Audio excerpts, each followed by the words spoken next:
اگر میں آپ سے کہوں کہ زندگی صرف چند برسوں کا واقعہ نہیں بلکہ ایک فیصلہ ہے تو کیا آپ اس بات کو سنجیدگی سے لیں گے؟ اور اگر میں یہ کہوں کہ اس فیصلے کا نتیجہ موت کے بعد سامنے آئے گا تو کیا آپ یہ ویڈیو چھوڑ دیں گے یا آخر تک دیکھیں گے؟ میں آپ سے ایک درخواست کر رہا ہوں، اس ویڈیو کو آخر تک ضرور دیکھیے گا، اس لیے نہیں کہ میں درست ہوں بلکہ اس لیے کہ سوال بہت بڑا ہے۔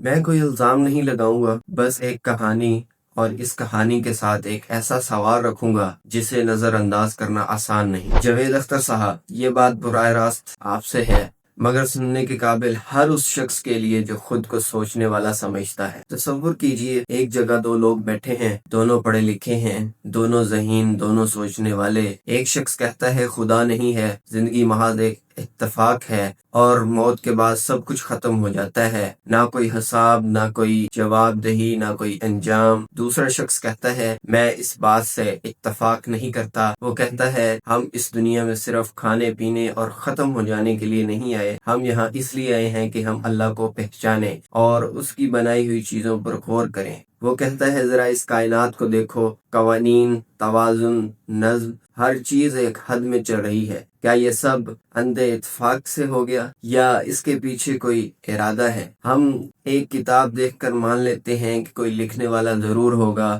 مگر پوری کائنات دیکھ کر بنانے والے کا انکار کر دیتے ہیں۔ اصل فکری امتحان جذبہ، خالص منطق، دباؤ نہیں۔ پھر مسلمان کہتا ہے آؤ ایک لمحہ سوچتے ہیں، اگر تم درست ہو اور واقعی خدا نہیں ہے تو موت کے بعد سب ختم، نہ تمہیں کچھ ملے گا نہ مجھے کچھ کھونا پڑے گا۔ لیکن اگر میں درست ہوا اور خدا واقعی موجود ہوا تو پھر زندگی صرف دنیا تک محدود نہیں رہے گی، پھر بات ہمیشہ کی زندگی کی ہو جائے گی۔ وہ کہتا ہے سوال یہ نہیں کہ کون جیت رہا ہے، سوال یہ ہے کون زیادہ عقل مندی سے سوچ رہا ہے۔ تم کہہ رہے ہو خدا نہیں ہے، مگر کیا یہ یقین ہے یا صرف تمہاری عقل کا اندازہ؟ عقل غلط ہو سکتی ہے، انسان غلط ہو سکتا ہے، مگر پوری کائنات غلط نہیں ہو سکتی۔ جاوید اختر صاحب، میں یہ کہانی آپ کو اس لیے سنا رہا ہوں کیونکہ آپ کی بات بھی یہی ہے۔ آپ پورے یقین سے کہتے ہیں کہ خدا نہیں ہے، مگر یقین اور ضد میں فرق ہوتا ہے، کیا جاتا ہے، سچ کو ضد سے دبایا نہیں جاتا۔ اسلام کبھی یہ نہیں کہتا کہ تمہیں ماننا ہی ہوگا، اسلام کہتا ہے سوچو،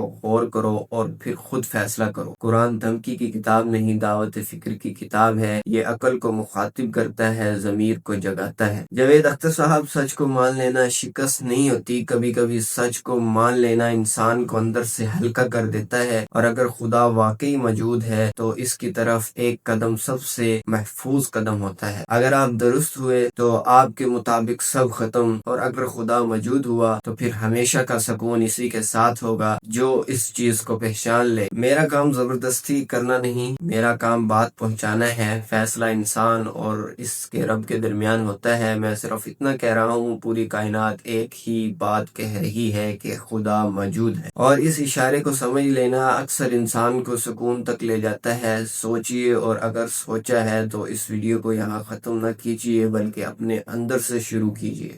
کبھی کبھی ایک سوچ پوری زندگی بدل دیتی ہے۔